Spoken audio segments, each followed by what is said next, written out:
우리 여성분들은 향수를 좋아하시죠? 요새에는 남자분들도 향수를 많이 뿌리고 다니는 것을 볼 수가 있습니다. 예, 저는 향수를 사용을 안 합니다.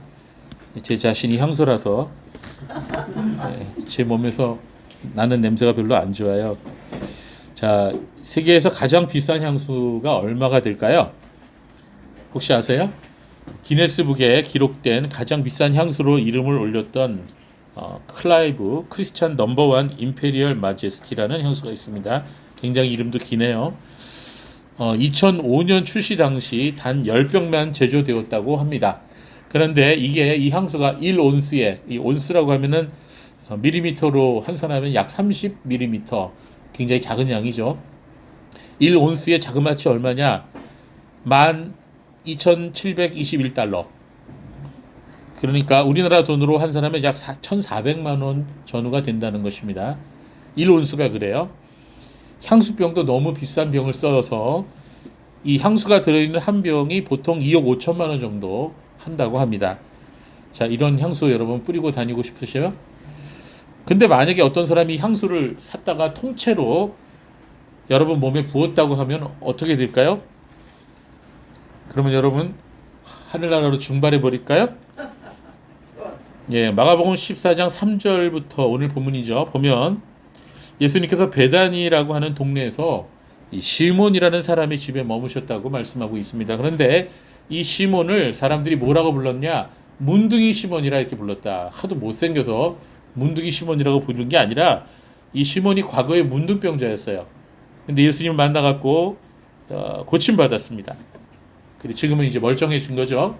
그래서 이 시몬이 문둥이 시몬이라 이렇게 불렸는데 이 문둥이 시몬이 예수님을 초청해서 예수님을 자기 집에 머물게 하셨습니다.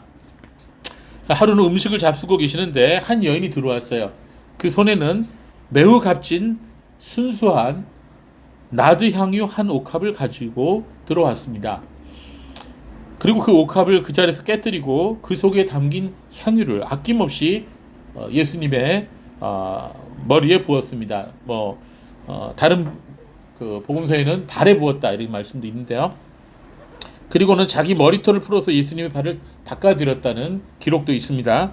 요한복음 12장 3절에는 이 여인이 나사로의 누이 동생 마리아다 이렇게 전하고 있습니다. 여기서 이 여인이 예수님의 머리에 부은 이 나드 향유는 아주 값진 향유인데, 이 나드라는 물질은요, 그 인도의 히말라야 산맥에서 나는 발레리아 나시아과에 속하는 이름도 굉장히 희한한 이름인데 나르도 스타키 자타만시 이런 이름의 식물의 뿌리 줄기에서 채취할 수 있는 아주 값비싼 향유라고 합니다. 구약에서는 이 왕의 옥자의 향기를 풍기는 향수로 쓰여지기도 했다고 합니다. 여기서 이 여인이 예수님의 머리에 부은 향유는 100% 순수한 나드다 이렇게 전하고 있습니다. 나드 한 옥합은 그 당시 보통 사람의 1년치 품삯에 해당한다 하면 1년치 연봉에 해당한다라는 것입니다. 자, 그런데 이 장면을 보고 있던 몇몇 사람이 화를 냈어요. 그리고 자기들끼리 이런 말을 주고받습니다. 왜 향유를 이렇게 낭비하느냐? 왜 허비하느냐? 이 향유는 300데나리온 이상에 팔아서 그 돈을 가난한 사람들에게 줄 수 있었겠다 이러면서 그 여인을 나무랐어요. 자, 요한복음 12장 4절에 보면 이 말을 제일 앞장서서 한 사람이 누구였냐? 바로 가룟 유다예요. 예수님 판 가룟 유다입니다. 이 가룟 유다가 돈을 맡았었죠. 회계예요. 예수님 같이 있었을 때 돈을 맡았던 회계입니다. 그런데 이 가룟 유다가 이 머리가 빠르죠. 계산이 빠릅니다. 금방 계산이 나왔어요. 저 향유 값으로 치면 300데나리온이다. 한 데나리온은 그 당시에 남자분이 하루 종일 일해서 얻을 수 있는 그 품삯이에요. 오늘날로 치면 한 20만 원 될까요? 사실 저와 여러분이 그 자리에 있었다고 하더라도 이 여인의 행동을 이해할 수 없었을지 몰라요. 오늘날로 말해본다면 한 사람의 연봉과 맞먹는 3천만 원 이상 되는 이 고급 향수를 한 번에 부어버린 것입니다. 자, 그러나 이때 예수님께서는 그들과는 전혀 다른 말씀을 하십니다. 이 여인을 가만두어라. 왜 그 여인을 괴롭히느냐? 그녀는 내게 아름다운 일을 했다. 가난한 사람들은 늘 너희와 함께 있으니 언제라도 너희가 도울 수 있지 않느냐. 그러나 나는 너희와 언제까지 함께 있을 수 없다. 이제 곧 돌아가신다는 거죠. 이 여자는 자기가 할 수 있는 일을 한 것이다. 내 몸에 향유를 부어서 내 장례를 위하여 할 일을 미리 한 셈인 것이다. 내가 진정으로 너에게 말한다. 온 세상에 어디 있든지 이 복음이 전파되는 곳마다 이 여자가 한 일도 전해져서 사람들이 이 여자를 기억하게 될 것이다. 이렇게 예수님 말씀하셨어요. 자, 오늘 본문은 마가복음인데요. 이 똑같은 기사가 마태복음에도 나오고요. 요한복음에도 나옵니다. 이렇게 세 복음서에 나왔다는 얘기는 이 본문이 굉장히 중요한 사건이라는 거죠. 저는 이 본문을 묵상하면서 생각을 해보았습니다. 과연 허비한다는 것이 무엇을 말할까? 무엇이 낭비하는 것이고 무엇이 그렇지 않은 것일까? 그래서 오늘은 저희 낭비에 대해서 좀 허비하는 것에 대해서 좀 생각을 해보려고 합니다. 여러분은 어떤 때에 낭비했다고 생각하세요? 어떤 청년이 몇 년 동안 사귀었던 여자와 헤어졌어요. 며칠 후 이 청년은 헤어진 여자친구에게 이런 문자를 보냈습니다. 그동안 내가 너에게 준 모든 물건 다 내놔. 이 청년은 여자친구에게 목걸이, 반지, 명품백, 샤넬인지 뭔지 잘 모르겠지만 옷, 구두, 많은 선물을 했던 것입니다. 헤어진 후 가만히 생각해보니 본전 생각이 났어요. 이 청년은 그동안 시간과 돈을 낭비한 것으로 생각한 것입니다. 이거 실제로 있던 얘기예요. 자, 여러분 같았으면 어떻게 생각했을까요? 이때 이 아가씨라면, 아가씨라 그러면 안 되죠, 요새? 제 나이 때는 이 아가씨가 높임말이거든요. 예, 그런데 요새는 그 말에 당하는 잘못하면 뺨도 많습니다. 자, 여러분 같으면 이 여자분이 경험을 어떻게 생각하겠어요? 안 줘요. 안 줘요? 네. 주지 말아야죠. 이렇게 생각하면 좋을 것 같아요. 잘 헤어졌네. 그죠? 네, 그러니까 진정한 사랑이라고 말할 수가 없는 거죠. 자, 낭비하다의 사전적 정의는 시간이나 재물 따위를 헛되이 헤프게 쓰다라고 기록되어 있습니다. 자, 우리는 보통 시간과 돈에 관련돼서 이 말을 사용하는 것 같습니다. 자, 무엇이 낭비일까요? 우리나라 사람들을 가장 잘 표현해주는 말이 있다면 그것은 빨리빨리일 것입니다. 전에도 제가 말씀드렸죠. 제가 외국에 갔더니 외국인이 저를 보고 빨리빨리, 예, 한국 사람이냐는 거죠. 이 말이 의미하는 것처럼 우리나라 사람들 매우 조급하죠. 조그만 일에도 조급함을 보입니다. 예를 들어서 지하철 기다리고 또 ATM기 앞에 섰어도 굉장히 그 뒤가 따갑죠. 눈치를 주는 거죠. 왜 빨리 안 끝내냐고. 그리고 자기가 할 때는 또 엄청나게 오래 걸립니다. 조금이라도 먼저 하려고 마치 무엇인가에 쫓기는 것처럼 인생을 살아요. 좋은 거 아니죠. 자동차를 운전해 보면은 추월하는 자동차 만날 수가 있어요. 물론 저는 그래요. 저분 되게 지금 급하구나. 누가 지금 돌아가시려고 하나 보다. 이러면서 그냥 이해하려고 그러는데 항상 그렇게 평생 습관이 된 분들이 있어요. 다른 사람들에게 위협을 느끼게 하고 불편하게 하면서도 앞서가려고 그래요. 이건 토끼도 이런 토끼가 없어요. 이러면서 운전을 하죠. 자, 많은 사람들이 조금이라도 빨리 가려고 하고 남들보다도 뒤처지는 것을 결코 받아들이지는 못하는 그런 모습을 보입니다. 마치 조금이라도 시간을 낭비하지 않으려는 사람들이라고 여겨집니다. 그러면서도 그런 사람들이 아이러니하게 엉뚱한 일에 시간을 낭비하기도 하죠. 드라마 보면서, 그리고 친구와 수다 떨면서, 또 골프 치면서, 낚시하면서 이런 여가를 즐기는 시간을 아까워하지 않습니다. 청소년들이나 또 우리 청년들 다 해보셨죠? 인터넷 게임 하느라고 밤을 새워보기도 하셨죠? 물론 사람마다 다르겠지만 남들 앞에서 그렇게 시간이 없는 것처럼 행동하다가 자기 만족을 위한 일에는 시간을 아끼지 않은 경우가 많습니다. 자, 그런데 그런 사람들이 정작 시간을 들여야 하는 것에는 시간 얘기를 아까워합니다. 항상 시간이 없다고 그렇게 핑계를 대죠. 한번 만나자고 하면 시간 없다 그러고 교회 함께 가자 그러면 시간 없다 합니다. 자, 시간만 그러나요? 돈도 그렇죠. 남을 위해 쓸 때는 아깝다고 생각하는 사람이 정작 자기 자신을 위해 쓸 때는 아까워하지 않습니다. 제가 옛날 방배동에서 부목사로 있었을 때 거기에 이제 한 집사님을 알고 있습니다. 이분이 지금으로부터 20년 전에 자녀 사교육비로 한 달 평균 250만 원을 썼어요. 지금으로 치면 훨씬 더 많은 돈이죠. 교회 오실 때 입고 오는 바바리는 한 벌에 200만 원 하는 거예요. 매주 한번 피부 마사지 하는데 20만 원씩 드립니다. 그런데 이분이 이제 선교위원회에 있었는데, 선교위원회에서 이제 회의를 해요. 내년에는 어떤 선교사님을 도울 거고, 어떤 분을 이제 구제할 거고, 이런 걸 정하는데, 이분이 이제 그 회의에서, 어려운 형편에 있는 분들 도울 때 10만 원이 너무 아깝지 않냐? 좀 5만 원으로 깎자. 뭐 이렇게 주장하는 걸 봤어요.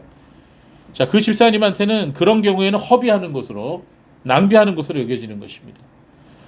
낭비한다는 것, 허비한다는 것은 무엇을 기준으로 삼느냐에 따라 달리 적용되어지는 것 같습니다.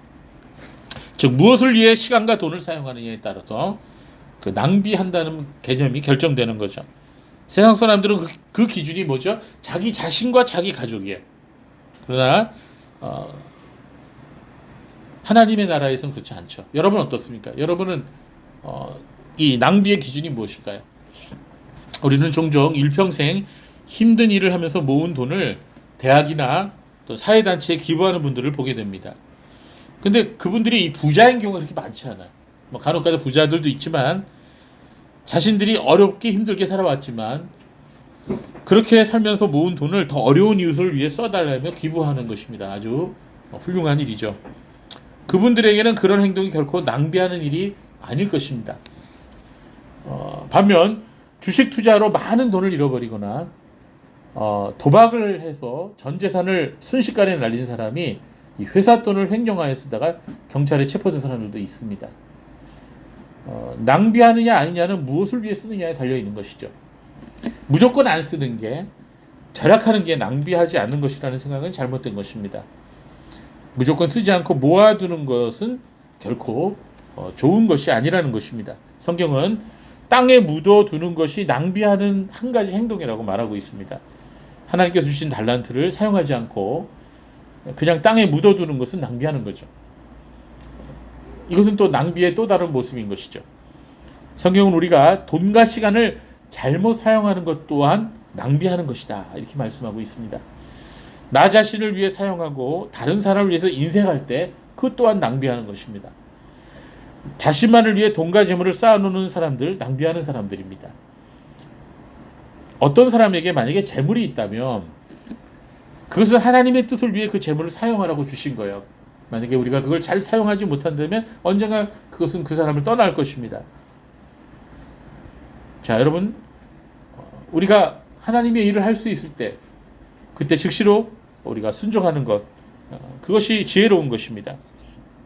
그래서 성경은 어떤 사람을 지혜로운 사람이라고 말합니까? 나누어주는 사람을 지혜로운 사람이다, 이렇게 말합니다. 주님은 땅에 보물을 쌓아두지 말고 하늘에 쌓아두라고 말씀하셨습니다. 거기에는 좀이나 동록이 해하지 못하고 도둑이 들어서 빼앗아가지 못한다, 이렇게 말씀하셨어요. 우리가 하늘에 저축하는 한 가지 방법이 있다면 그것은 하나님이 이를 위해 드리는 것이고, 또 하나는 어려운 이웃을 위해 구제하는 것입니다. 큰 돈이 필요한 게 아니라 작은 애술에도 우리가 우리 주위에 어려운 이웃이 있다면 우리가 구제하는 것, 그건 굉장히 아름다운 일이라고 성경은 아주 반복해서 말합니다. 서울 상계동에 감자탕 교회라는 교회가 있어요. 들어보셨죠? 조현삼 목사님께서 지금 은퇴하셨는지 모르겠는데 이 심호하시는 감자탕 교회는 여러 가지 면에서 좀 독특한 교회인데요. 물론 이 교회가 개혁주의 쪽으로 봤을 때 더 좋으냐 안 좋으냐 이걸 떠나서 그 교회가 좀 독특한 면이 있다는 게, 먼저 이 감자탕 교회로 알려진 이유는 그 이전에 그 교회가 새들어 있는 그 교회 건물 위에 꼭대기에 감자탕집 간판이 너무 커서 교회 간판이 요만한데, 그래서 감자탕 교회라는 별명이 붙었어요. 교회 이름은 광염교회예요. 광염교회, 빛과소금교회. 이 광염교회는 1년 예산을 한 번도 세운 적이 없답니다. 그냥 그 주에 교회 예산이 들어오면, 헌금이 들어오면 딱 200만 원 내놓고 전부 다 쓴대요. 만약에 200만 원보다 더 남으면 장로님 불러다가, 장로님 이거 혹시 줄 데 없을까요? 이거 혹시 어떤 선교사님한테 보내세요. 이런 식으로 해서 200만 원은 이제 비상금이에요, 비상금. 항상 무조건 그 주에 그 다 소비하는 게 원칙이랍니다. 사실은 뭐 이것을 모든 교회가 다 할 수는 없어요. 그러나 이제 그 교회의 그 어떤 정책을 우리는 통해서 볼 수가 있는 거죠. 선교를 하든 구제를 하든 전도를 하든 사용하라는 주님의 명령에 따른 것이라고 목사님 말씀하고 있습니다. 이 돈이 흘러가게 만드는 거죠. 교회가 갖고 있지 않습니다. 근데 반면에 어떤 교회는 7천억이나 되는 비자금을 조성해 놓고 또 어떤 교회는 2천억이나 되는 그 예배당을 져놓고 참 뭐랄까요? 좀 마음이 아프죠. 우리가 볼 때 이제 우리는 이런 모습을 보면서 참 교회들마다 참 종류가 다양하다. 목사님들마다 참 목회 철학이 참 다르다. 그런 걸 많이 느낄 수가 있습니다. 여러분 혹시 플로잉이라는 단어를 들어보신 적 있어요? 이렇게 떠나보내다 이렇게 물 위에다가 떠서 이렇게 보내다 이런 뜻인데요. 전도서 11장 1절에 나온 단어예요. 전도서 11장 1절 2절에 보면 이런 말씀이 나옵니다. 너는 내 양식을 물 위에 던져라. 그러면 여러 날 뒤에 네가 그것을 도로 찾을 것이다. 플로잉이 이제 물 위에 던져라는 흘려보내라는 뜻이에요. 이 땅 위에서 무슨 재난을 당할지 내가 알지 못하니 너는 7이나 8에게 한 모씩 나누어 주어라. 예, 그 던져라는 히브리어가 샬라예요. 샬라. 그런 샬라가 아니고 샬라. 던져라. 너의 빵을 라흐머카. 라흐머카는 이제 원래 그 너의 빵인데 이게 원형은 레헴이야. 레헴. 샬라흐 레헴. 너 빵을 던져라 이런 뜻인데요. 레헴은 여러분 빵이죠, 빵. 그래서 베슬레헴 하면 빵집 아닙니까? 빵집. 베들레헴. 예. 자, 그 빵이라고 하는 것은 양식을 뜻하죠. 양식. 내가 먹을 수 있는 거예요. 근데 그것을 물 위에 던지라는 거죠. 자, 이 단어를 가지고 여러 가지로 해석하는 그 해석이 있어요. 첫 번째는 해상무역에 투자해라. 그러면 이익을 남길 수 있을 것이다. 물이니까. 그런 뜻으로 해석하는 사람도 있고, 너의 재산을 여러 다양한 방향으로 분산해서 관리해라. 이런 식으로 해석하는 사람도 있는데, 유대인과 기독교의 오랫동안 전통적인 해석은 재산을 가난한 사람들에게 나눠주라. 그러면 하나님이 다시 채워주실 것이다. 뭐는 나눠 먹으라는 거죠. 자, 그러면 하나님께서 다시 채워주실 것이다. 이런 뜻이라고 많은 분들이 해석을 합니다. 그렇죠. 돈이나 재물을 그저 쌓아만 놓지 말고 이웃과 사람들을 위해 사용하고 흘려보내주라는 것입니다. 여러분 혹시 이런 말씀 들어보셨어요? 돈 벌어서 남주냐? 그런 말 들어봤어요? 안 들어봤어요? 들어봤죠. 돈 벌어서 남주냐? 예. 열심히 일하라는 거죠. 예. 그런데 성경에서는 그게 맞는 말이 아니에요. 자, 돈 벌어서 남주자. 이게 이제 성경적인 가치관입니다. 이거 세상 사람들은 이해할 수 없죠. 쌓아놓는 인생이 되지 말고 흘려보내는 인생이 되자. 흘려보내는 인생이 되자. 그게 이제 곧 낭비하지 않는 삶이다. 헛된 욕망을 위해 움켜쥐고 있지 말고 우리가 주님의 말씀에 순종해서 흘려보내기 시작했을 때 이게 주님의 영광을 위한 삶이다. 그리고 낭비하지 않은 삶이다. 이렇게 말할 수가 있습니다. 자, 그러나 이 세상에는 낭비하면서 사는 사람들이 너무 많아요. 어떤 사람이 인생을 낭비하면서 살아갈까요? 인생을 낭비할 수도 있어요. 우리가 돈을 낭비하는 것처럼 시간을 낭비하면서 사는 사람, 인생을 낭비하면서 사는 사람은 어떤 사람일까요? 첫 번째로 삶의 목적 없이 방황할 때 낭비하게 됩니다. 여러분은 삶의 목적이 있어요? 물론 아직 어리셔서 구체적으로 목적을 정하지 못하신 분도 있는데 성경에는 이미 우리에게 답을 주셨어요. 하나님 뭐라 그러셨어요? 예, 소요리 문답 1번에서 뭐라 그랬어요? 예, 우리의 기독교인의 본분이 뭐예요? 하나님의 영광을 위해서 사는 거예요. 그분을 영원토록 즐거워하는 거예요.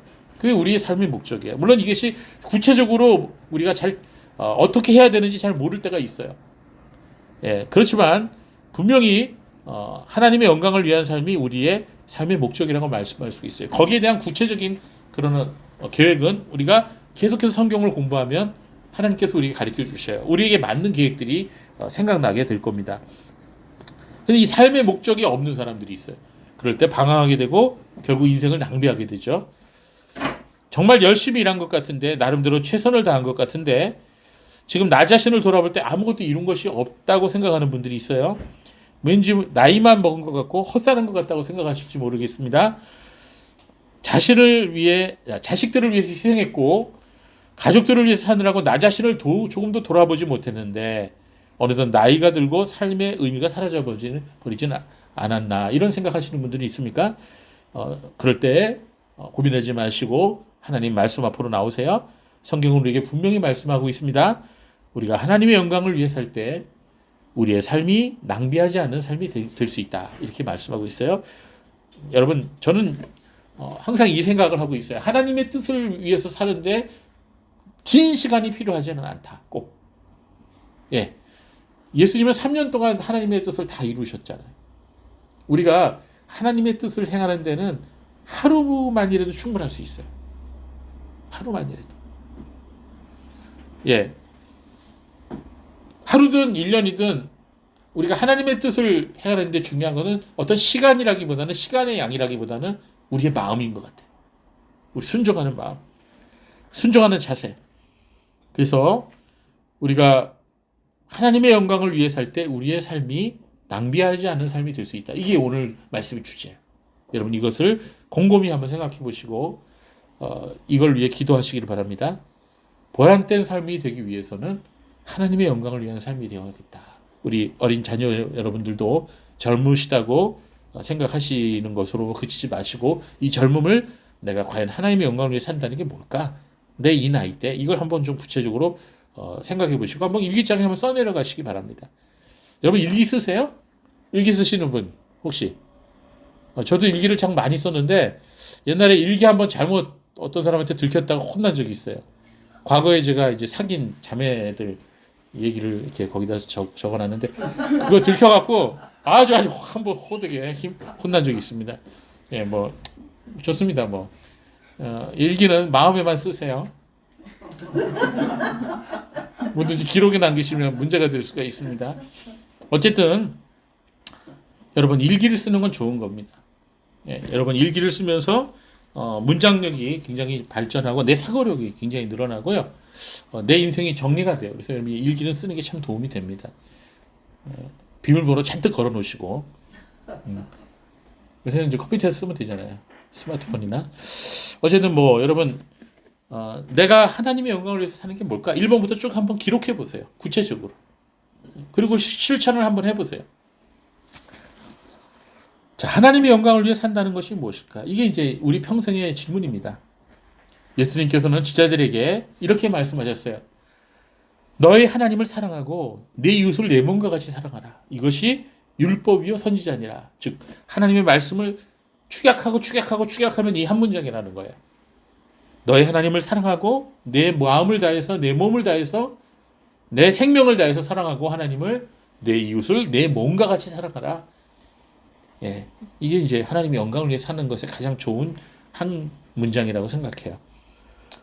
물론 이것들에 대한 구체적인 방법들을 우리가 더 알아야겠죠. 근데 그 구체적인 방법은 성경에 다 있어요. 그래서 성경을 자세히 공부하면, 매일 성경을 읽고 묵상하면서 그 말씀하신 대로 순종하면 그게 바로 하나님의 영광을 위한 삶이에요. 어렵지 않아요. 그런데 바로 이렇게 하나님의 영광을 위한 삶을 살아갈 때 우리의 인생이 낭비하지 않게 된다. 예.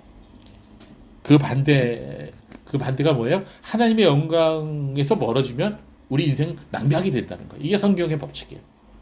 예. 그러니까 100년을 살았느냐가 중요한 게 아니고요.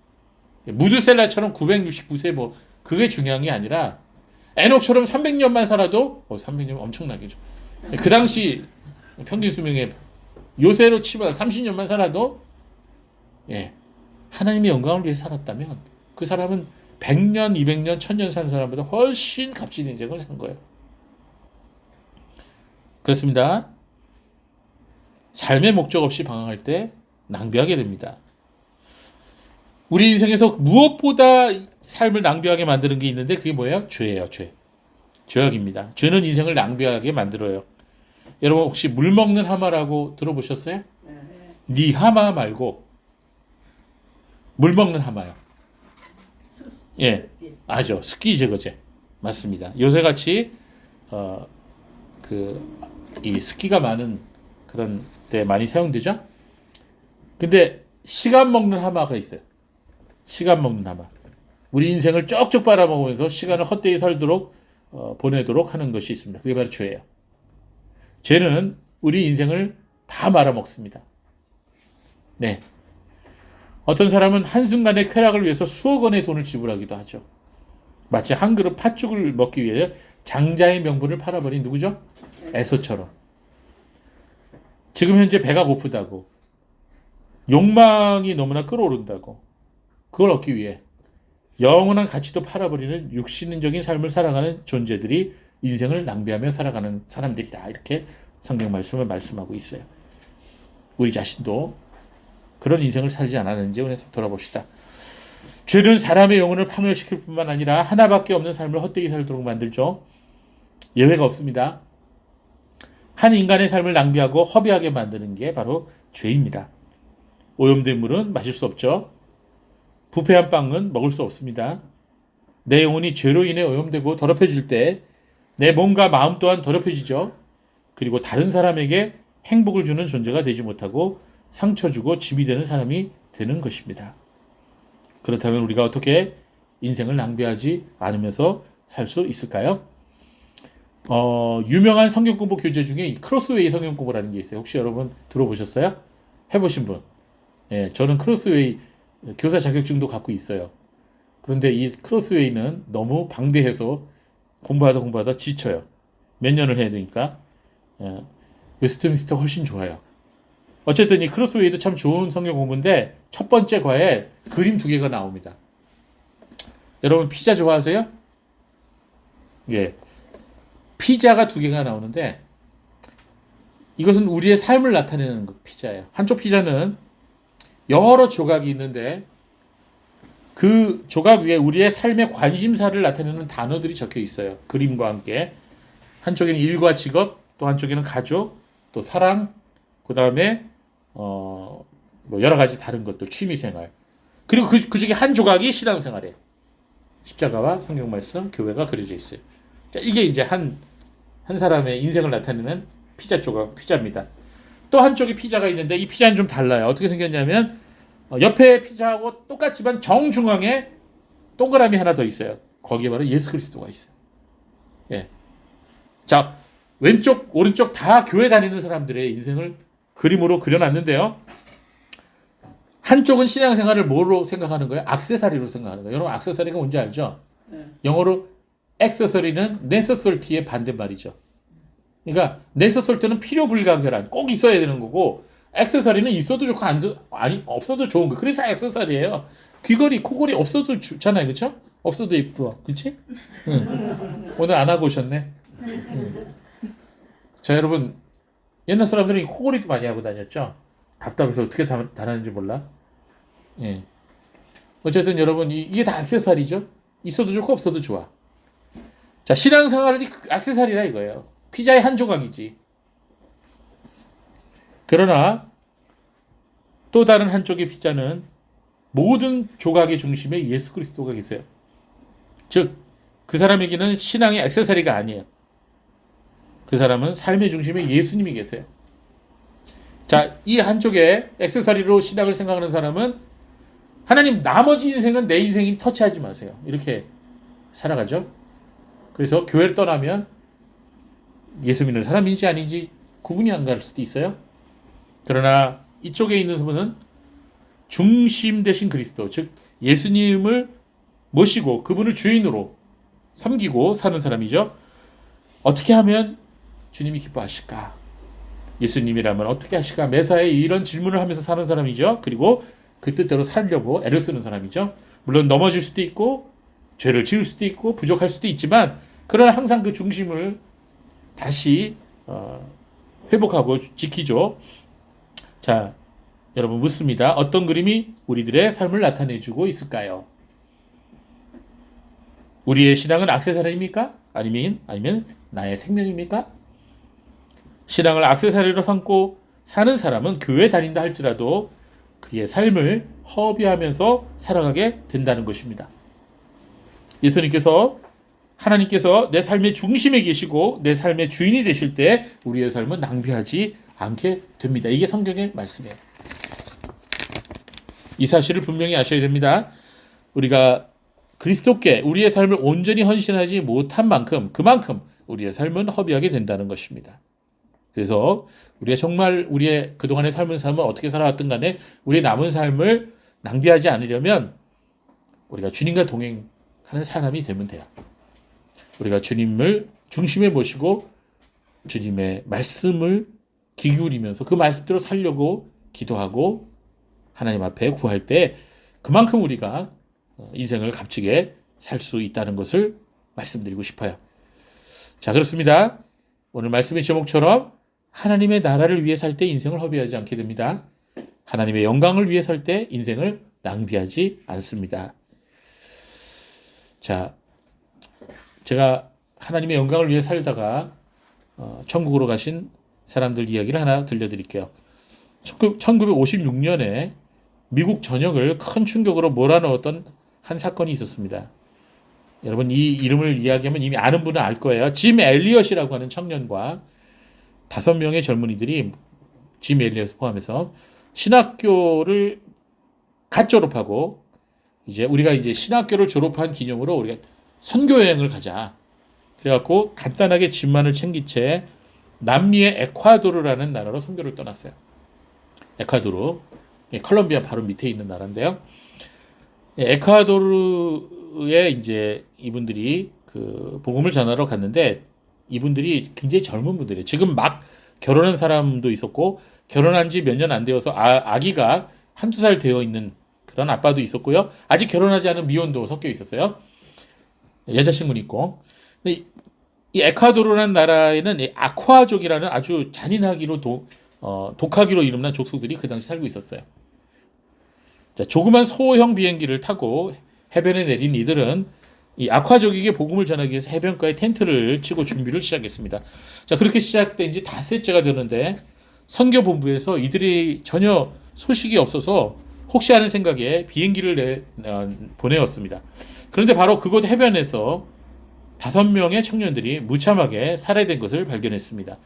해변가에 그들의 시체가 피를 흘리며 여기저기 널브러져 있었습니다. 그런데 한 가지 이상한 점이 있었습니다. 그들의 주머니에는 권총이 들어져 있었어요. 실탄이 장전된 권총이 그들에게 있었습니다. 이들은 자신의 신변 보호를 할 수 있었음에도 불구하고 총을 뽑지 않고 그대로 죽었던 것입니다. 이 사건이 라이프지와 타임지에 실렸습니다. 이 사실을 보도하면서 얼마나 분노했는지 모릅니다. 그 기사의 타이틀이 뭐였냐면 타임지의 타이틀이 영어로 What a waste. What a waste. 이것이 무슨 낭비인가. 이 젊은이들이 이 장래가 촉망되는 젊은이들이 도대체 무엇 때문에 멀리 남미까지 가서 제대로 일도 못하고 개죽음을 당해야 했는가 라면서 아주 분노의 사설을 실었습니다. 한 기자가 짐 엘리엇의 아내를 찾아왔어요. 그 아내 이름은 엘리자베스예요. 엘리자베스를 찾아와서 인터뷰를 하면서 또다시 이런 말을 했습니다. What a waste. 이게 무슨 낭비입니까? 그러자 그 당시 20대 초반밖에 안 되던 그의 아내가 그 기자를 똑바로 쳐다보면서 이렇게 항의했습니다. 낭비라뇨. 왜 그런 말씀하세요? 나의 남편은 어렸을 때부터 이 순간을 위해서 준비했던 사람입니다. 내 남편은 이제야 그 꿈을 이룬 것뿐입니다. 이후로 다시는 내 남편의 죽음을 낭비라고 말하지 마십시오. 나중에 엘리엇이 시카고에 있는 위튼 대학교 기숙사에 있을 시절부터 적었던 글과 일기들이 공개되었는데 그의 아내가 그것들을 모아서 출간을 했습니다. 자, 이 이야기가 나중에 영화로도 되었어요. 영화로도 되었습니다. 그 속에는 놀랄만한 말들이 2가지 적혀 있었습니다. 이 글은 다음과 같은 말로 시작됩니다. 하나님, 제가 감히 하나님께 기도합니다. 이 부족한 나의 나무 토막 같은 인생에 주여 불을 붙여 주소서. 제가 주를 위해 탈 수 있도록 나의 삶을 주께서 소멸시키십시오. 이 몸은 주의 것입니다. 나는 오래 사는 것을 원치 않습니다. 완전하고 풍성한 삶을 원합니다. 바로 주님과 같이. 자, 일기장의 한쪽 구석에도 이런 글도 적어 놓았습니다. 제게 다시는 영원히 썩어지지 않을 것에 바치는 나의 희생을 어리석다 말하지 말아요. 자, 이 글을 엘리엇이 19살 때 적었는데요. 순교할 당시 29살이었으니까 10년 전에 이 글을 썼다는 것이죠. 대학교 2학년 때. 사람들은 이 짐 엘리엇과 같은 사람들을 미쳤다고, 어리석다고 말하죠. 광신자라고 말합니다. 좀 적당히 믿어야 된다, 이렇게 말하죠. 그러나 짐 엘리엇은 이미 19살 때 알고 있었어요. 우리의 영원한 삶을 향한 이러한 마음의 소망이 결코 어리석은 것이 아니다 라는 것을 알고 있었어요. 자, 이 이야기는 여기서 끝나지 않습니다. 이 젊은이들의 아내들과 여자친구 5명이 한두 살밖에 안 되는 어린아이들을 부둥켜 안고 남편들이 순교한 그 나라를 찾아갑니다. 그리고 이렇게 말합니다. 우리 남편들이 못다한 일들을 우리들이 마저 해야 한다. 그들은 복음을 들고 그 잔인하기 짝이 없는 아카족을 찾아 나선 것입니다. 다행히 어린아이들과 그 부인들을 보고 죽이지 않았던 것 같아요. 그들은 그들과 함께 살면서 복음을 전하고 결국 아카족은 복음을 받아들입니다. 세월이 흐른 후에 그 당시 아카족의 추장이었던 사람이 빌리 그레함이 주도하는 한 복음 집회에서 간증을 했어요. 우리들은 그분들에게서 복음을 받고 하나님을 믿게 되었습니다. 그 젊은이들이 희생이 아니었다면 우리는 아직도 그렇게 살고 있었을 것입니다. 그분들의 죽음으로 인해 우리들은 빛을 보게 되었습니다. 우리도 오래 살기 원하지 않습니다. 주님처럼 그분들처럼 살기를 원합니다. 이렇게 간증을 했다고 합니다. 저도 빌리 그레함 별로 좋아하진 않지만 이제 이분의 간증이 중요한 거죠. 짐 엘리엇은 하나님의 뜻을 구하고 그 하나님의 뜻을 따라 죽었습니다. 결국 그 죽음은 복음을 위하여 열매 맺는 씨앗이 되어서 많은 사람들을 살렸던 것입니다. 자, 우리가 한번 생각해 보겠습니다. 무엇이 낭비하는 것일까요? 무엇이 허비하는 것일까요? 썩는 양식을 위해서 평생 사는 것이 낭비하는 삶이라고 예수님 말씀하셨어요. 예수님께서는 썩는 양식을 위해서만 일하지 말고 영생하도록 있는 양식을 위해 살아라, 이렇게 말씀하셨습니다. 한 여인이 귀한 나드 향유 한 옥합을 깨뜨려 예수님께 부어드렸을 때 이를 본 가룟 유다는 말했습니다. 왜 낭비하느냐? 그러면서도 자신은 인생 전체를 낭비하였던 것입니다. 오늘도 세상 사람들은 예수님을 따르는 사람들에게 이렇게 말합니다. 왜 낭비합니까? 왜 귀한 주일날 그렇게 쉬지도 못하고 낭비합니까? 놀지도 못하고. 자, 예수 그리스도를 위해 사는 것이 그들의 눈에는 낭비하는 것입니다. 그러나 우리는 그렇지 않습니다. 성부 하나님과 함께 천지를 창조하시고 사람이 되셔서 우리의 죄값을 다 짊어지시고 십자가 위에서 죽으셨고 무덤에서 부활하신 분. 그분 발 앞에 바칠 때 무엇인들 아깝겠습니까? 1년치 연봉이라 할지라도, 아니 평생을 모든 것을 다 바쳐서라도 예수님의 복음과 하나님의 나라를 위한 일을 위해 나를 드린다면 결코 허비하는 것은 아니란 것입니다. 중요한 것은 목적입니다. 사명입니다. 무엇을 위해 사는가가 중요한 것입니다. 우리는 비교적 행복한 세대에서 태어나서 행복한 삶을 살아가고 있다는 것을 우리는 알아야 됩니다. 전쟁 세대에 태어나지 아니하고 문화적으로 어두운 세대, 낙후된 지역, 분쟁 국가 이런 곳에 지금 살고 있지 않습니다. 물론 남북이 분단되긴 했지만 우리가 70년 동안은 그래도 전쟁이 없었죠. 무엇보다 우리는 예수 그리스도의 복음을 들었고 마음껏 신앙생활을 할 수 있는 시대와 장소에서 살아가고 있습니다. 이에 대해 감사해야 되겠죠. 그러나 거기에서 그쳐서는 안 되겠습니다. 우리가 이런 환경에서 나태하게 살아간다면 우리도 우리의 삶을 헛되이 낭비할 수도 있다는 것입니다. 우리 주위에는 하나밖에 없는 귀한 삶을 헛되이 낭비하고 허비하면서 살아가는 수많은 사람들이 있습니다. 우리가 그들을 내버려둬서는 안 되겠습니다. 그들을 주께로 인도합시다. 그들이 진정으로 자신을 주께 드려서 값진 인생을 살아가도록 해야 되겠습니다. 우리의 자녀들의 인생을 헛되이 낭비하면서 허비하지 않도록 도와줘야겠습니다. 그것은 그들이 하나님을 믿는 신앙을 바르게 가지도록 하는 것입니다. 그리고 말씀을 따라 살도록 우리가 양육하는 것입니다. 그리고 우리들 자신도 하나님 나라와 하나님의 영광을 위해서 우리의 남은 시간을 살아가기를 바랍니다. 그렇습니다. 하나님의 나라를 위하여 살아갈 때 우리의 인생은 허비되지 않습니다. 기도하겠습니다.